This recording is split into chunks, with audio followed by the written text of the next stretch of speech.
another question on the board. It says, Shalom Love. I wonder what's the difference between taking vows and taking on Kabbalot.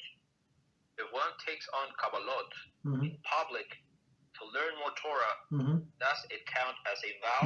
Yes, exactly. It's just it's one of the ways how you make a vow, right? So meaning I'm going to do this and that, and guess what? All of the other people say, these guys say I'm going to wear tzitzis from now on. I'm going to wear kippah outside from now on. I'm going to eat kosher. Yes, so what is it? It's not promised. Right, so everybody understood it. It's as a promise.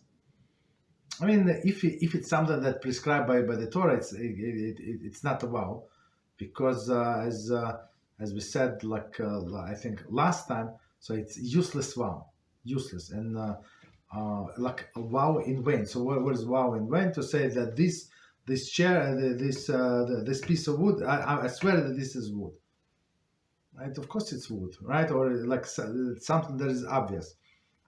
On a piece of gold, they say, I swear that it's not gold, it's piece of rock. It's piece of I don't know, like some other metal that does. It's a liquid, right? So piece of gold, it's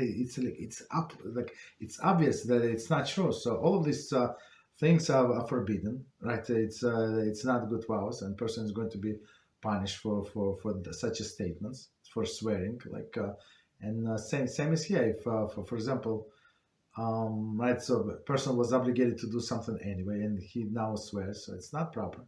So but if a person take Kabbalah, for example, a girl said, now from now I'm going to cover my hair, so she was obligated, but it would be just Kabbalah, some acceptance of something that she was not doing before, or he accepted something that he was not doing before.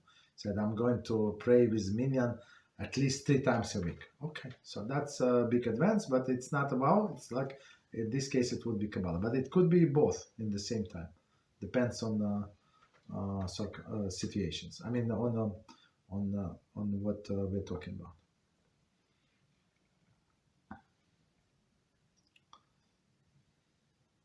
Thank you, Rabbi. You're welcome.